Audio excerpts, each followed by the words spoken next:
नमस्कार, मैं हूं राजीव रंजन और आप देख रहे हैं जनादेश न्यूज।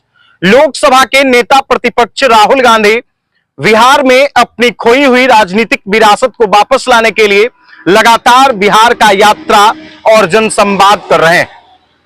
कल राहुल गांधी नवादा और नालंदा के सीमा पर आए थे और नालंदा विधानसभा क्षेत्र से पूर्व प्रत्याशी कौशलेंद्र कुमार उर्फ छोटे मुखिया भी अपने हजारों समर्थकों को लेकर उनका स्वागत करने के लिए पहुंचे थे।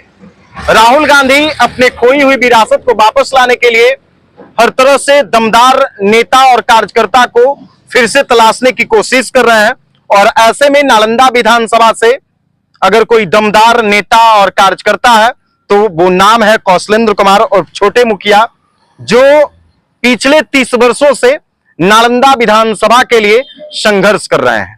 वाकई हम बातचीत करेंगे कि इस बार भारतीय जनता पार्टी के कमल को छोड़ करके अचानक हाथ का साथ क्यों पकड़ लिए। देखिए, सबसे पहले तो मैं आपको धन्यवाद देता हूं और जनादेश न्यूज का वो धन्यवाद देते हैं कि आप मेरा साक्षात्कार ले रहे हैं और हम पब्लिक में इसको प्रसारित करिएगा। देखिए, भाजपा छोड़ने का मेरा मुख्य कारण है कि सब लोग जानते हैं कि नालंदा विधानसभा क्षेत्र में 30 वर्षों से जो अराजकता का माहौल है, जो भ्रष्टाचार का माहौल है, जो एक तरह से राजतंत्र का द्योतक है कि एक ही व्यक्ति का शासन और सत्ता है, उसके विरुद्ध में मैं 25-30 वर्षों से लगातार संघर्ष करते रहा हूं और लोगों को गोलबंद करके उनकी जितने भी जो उनका आतंक है, अत्याचार है, उसके खिलाफ हम झंडा बुलंद किए हैं। बीजेपी में रहते हुए किसी भी परिस्थिति में आम लोगों को जो हो रहा अत्याचार उससे हम मुक्ति नहीं दिला सकते थे।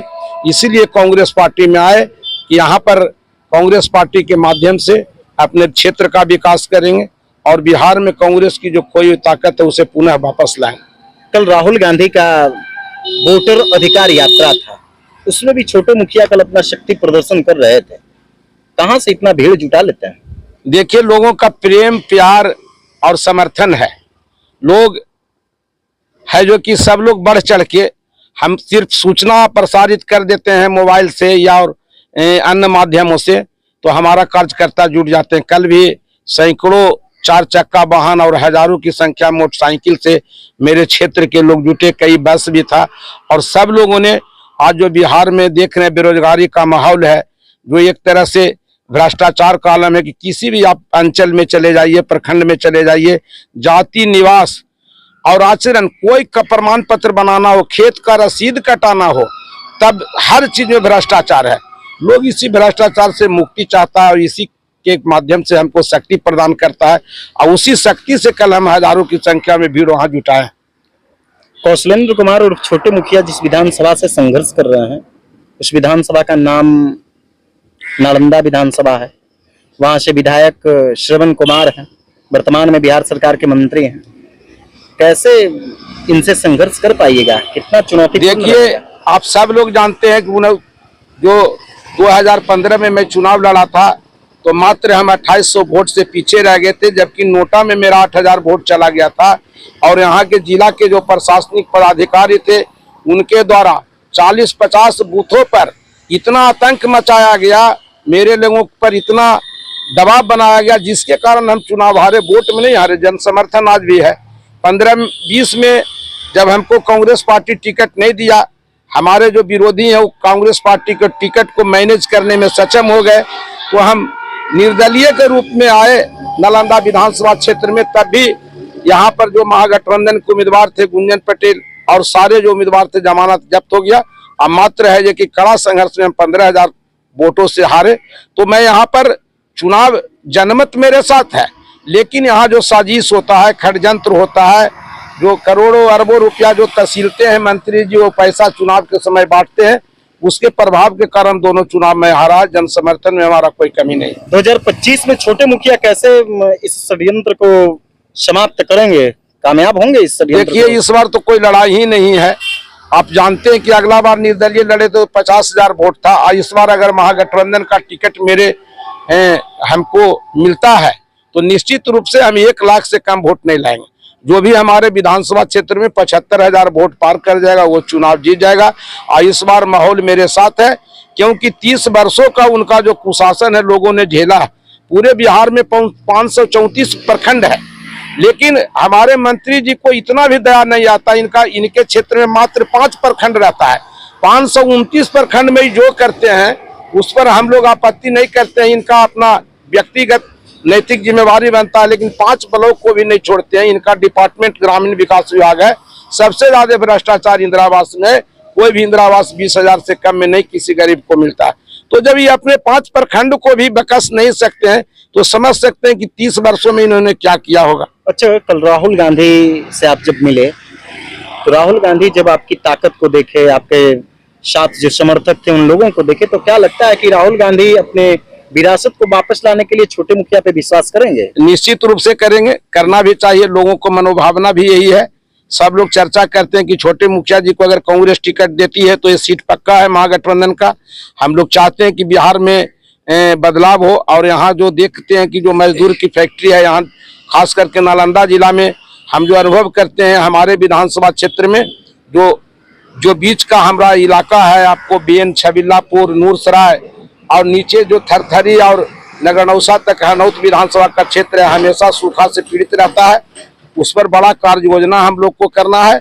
साथ साथ जो भ्रष्टाचार पनपा है प्रखंड में, अंचल में, ये सब पर हम लोग चाहते हैं कि महागठबंधन की सरकार बने और यहाँ के युवाओं को जिम्मेवारी दिया जाए और जो युवा यहाँ सब लोगों को रोजगार से लैस किया जाए, ताकि यहाँ के बेटा, यहाँ का नौजवान साथी कोई दिल्ली, पंजाब, हरियाणा काम करने के लिए नहीं जाए। हमारा 2 सवाल और है।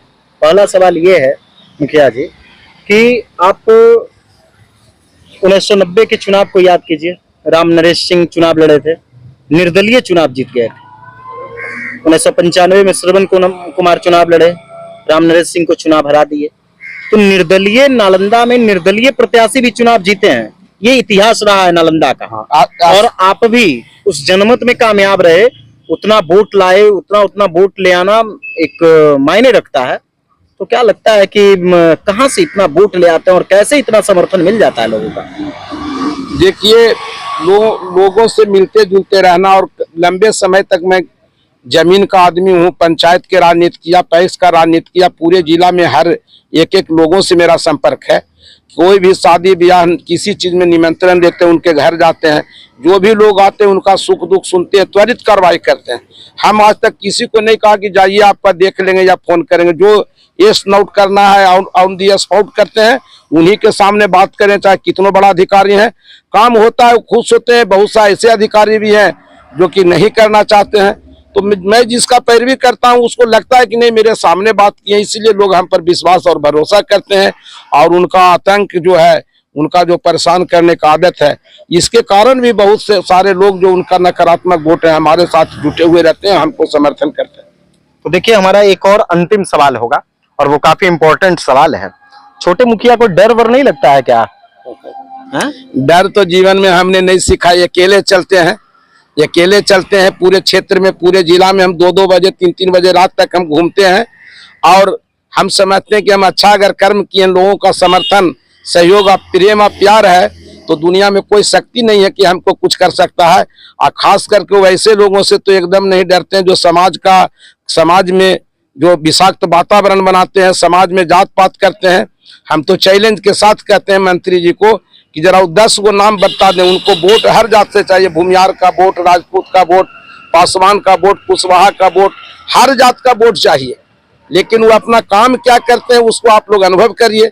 वो 10 गो अंगुली पर गिन ले, हजारों लोग। जैसे डर की बात यह है कि आप मंत्री के खिलाफ इतना संघर्ष करते हैं, फिर इस बार चुनाव लड़ने के मूड में हैं, तो एक स्वाभाविक सी बात है कि राजनीतिक रूप से आपको नुकसान पहुंचाया जाएगा, हर तरह से आपको नुकसान पहुंचाया। तो उसमें तो पहुंचाया गया है। मेरे पिताजी 80, 85, 90 साल के थे, उन पर भी मुकदमा हुआ है। मेरे पत्नी पर 2 मुखिया रहते, पत्नी पर 2-3 मुकदमा कराए हैं। देखिए, जिनका जो प्रवृत्ति गलत रहता है जो करना है करते रहे। लेकिन एक बात है, देश में प्रजातंत्र है और प्रजातंत्र में सबका अधिकार है चुनाव लड़ने का। अगर मंत्री जी अन्याय, शोषण, अत्याचार कर रहे हैं तो उसका भी खात्मा होगा। इस देश का आप इतिहास पढ़ के देख लीजिए, कंस रावण जैसे लोग भी जो इनसे बहुत बड़ा पराक्रमी थे वो नहीं रहे तो इनकी क्या हैसियत है। आने वाला समय नालंदा जिला, नालंदा विधानसभा क्षेत्र की जनता और यहाँ के युवा किसान मजदूर जवाब देगा। उस समय आप देखिएगा। और जनादेश के न्यूज के माध्यम से ही भी हम सब लोगों को अपील करना चाहते हैं कि जो अन्याय अत्याचार के विरुद्ध मेरी लड़ाई है, नालंदा है तैयार, परिवर्तन अब की बार। आप सबों से निवेदन है कि इस बार इस परिवर्तन की लड़ाई में सहयोग करें, समर्थन करें।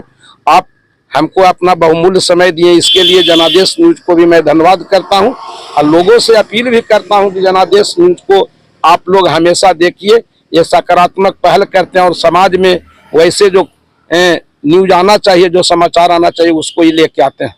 तो देखिए हमारे साथ नालंदा विधानसभा के पूर्व प्रत्याशी और कांग्रेस नेता छोटे मुखिया थे, जिन्होंने बखूबी हर सवाल का जवाब दिया और इन्होंने अपना हर बात रखा और साफ तौर पे कहा है कि नालंदा इस बार तैयार है, परिवर्तन की लहर बह चुकी है। अब देखना यह है कि जो शीर्ष नेतृत्व करता है, शीर्ष के जो नेता हैं, वो किस तरह से अपने नालंदा में खोई हुई विरासत को वापस लाने की कोशिश करते हैं। बाकी आप लोग इस वीडियो को ज्यादा से ज्यादा लोगों तक शेयर कीजिए। वीडियो देखने के लिए धन्यवाद।